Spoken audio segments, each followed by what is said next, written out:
All right, hi guys. So we got a little bit more of chapter 2 today. We should be able to get through all of chapter 3. So far in a series of unfortunate events, the bad beginning, we have the three Baudelaire siblings. Violet, she's the oldest. She's 14. We know she likes to invent things. Don't really know too much else about her, but she seems to be kind of in charge now of all three of her siblings. Klaus he's the middle child. He's 12. We know he's very very intelligent. He loves to read. His family used to have a giant beautiful library in their mansion, but unfortunately their mansion burned to the ground. And we have Sunny, the baby. She is they didn't tell us exactly her age, but she's a toddler. She's a little baby. She knows a few words, but she apparently likes to bite things. She's only got 4 teeth. That's what we know about her. So the Baudelaires, they were at Briny Beach. They thought they were going to enjoy a nice summer day. And then they saw the mysterious figure walking down in the mist. And it turned out to be Mr. Poe, a man who worked at the bank that was friends with their parents. And he told them some very bad news that their parents had died in a fire and that their house was gone. So all this unexpected stuff happened, but Mr. Poe was the executor of their parents' will, and that means he was in charge of taking care of any of their money and their property that they had left behind. And apparently, the Baudelaires, they were very wealthy. They have a big fortune, and it does belong to the kids, but they can't use it until Violet, she's the oldest one, until she turns 18, and then she'll be able to use her family's money. So Mr. Poe brought them to his house for a while. They stayed with Mr. Poe, his wife, their two sons, Edgar and Albert.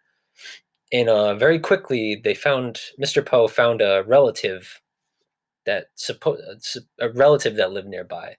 His name was Count Olaf, and they showed up to his house. And at first, they thought they were going to live in this beautiful, clean clean house with a garden outside and fresh flowers everywhere.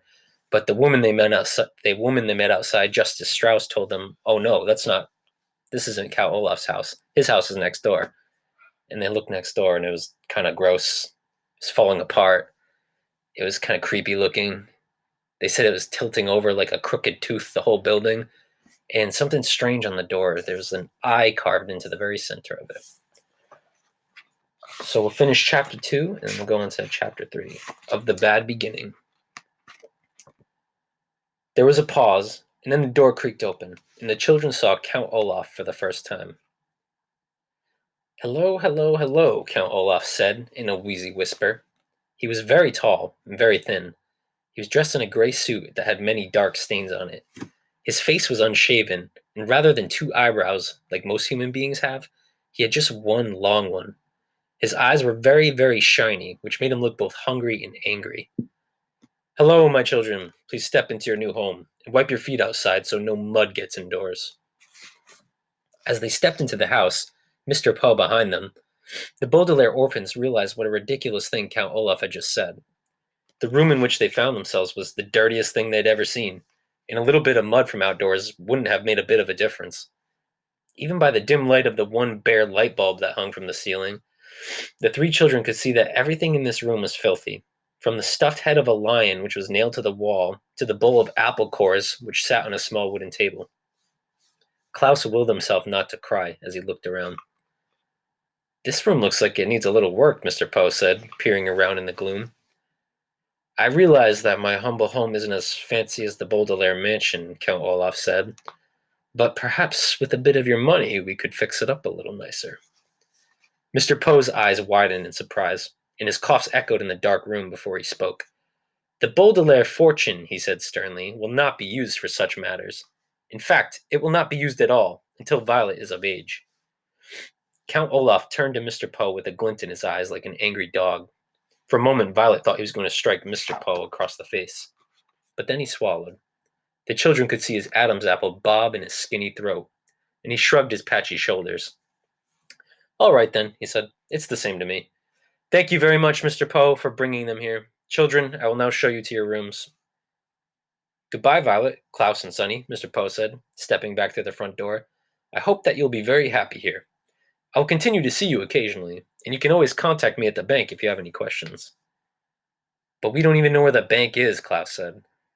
I have a map of the city, Count Olaf said. Goodbye, Mr. Poe. He leaned forward to shut the door, and the Baudelaire orphans were too overcome with despair to get a last glimpse of Mr. Poe. They now wished they could all stay at the Poe household, even though it smelled. Rather than looking at the door, the orphans looked down and saw that, although Count Olaf was wearing shoes, he wasn't wearing any socks.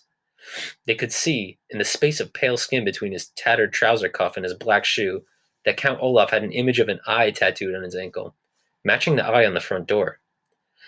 They wondered how many other eyes were in Count Olaf's house, and whether, for the rest of their lives, they would always feel as though Count Olaf were watching them, even when he wasn't nearby. Chapter 3. I don't know if you've ever noticed this, but first impressions are often entirely wrong. You can look at a painting for the first time, for example, and you won't like it at all. But after looking at it a little bit longer, you may find it very pleasing. The first time you try Gorgonzola cheese, you may find it too strong. But when you're older and you want to eat nothing but Gorgonzola cheese. Klaus, when Sonny was born, he did not like her at all. But by the time she was 6 weeks old, two of them were thick as thieves. Your initial opinion on just about anything, it may change over time. I wish I could tell you that the Baudelaire's first impressions of Count Olaf and his house were incorrect, as first impressions often are. But these impressions, that Count Olaf was a horrible person, and his house a depressing pigsty, these impressions were absolutely correct. During the first few days after the orphans' arrival at Count Olaf's, Violet, Klaus, and Sonny attempted to make themselves feel at home. But it was really no use. Even though Count Olaf's house was quite large, the three children were placed together in one filthy bedroom that had only one small bed in it. Violet and Klaus took turns sleeping in it, so that every other night one of them was in the bed, and the other was sleeping on the hard wooden floor. And the bed's mattress was so lumpy, it was difficult to say who was more uncomfortable. To make a bed for Sonny, Violet removed the dusty curtains from the curtain rod that hung over the bedroom's one window, and she bunched them together to form a sort of cushion, just big enough for her baby sister. However, with the curtains over the cracked glass, the sun streamed through the window every morning, so the children woke up early and sore each day. Instead of a closet, there was a large cardboard box that had once held a refrigerator. It would now hold the three children's clothes, all piled in a heap. Instead of toys, books, or other things to amuse the youngsters, Count Olaf had provided a small pile of rocks. The only decorating on the peeling walls was a large and ugly painting of an eye, matching the one on Count Olaf's ankle and the ones that were all over the house. But the children knew, as I'm sure you know, that the worst surroundings in the world can be tolerated if people in them are interesting and kind.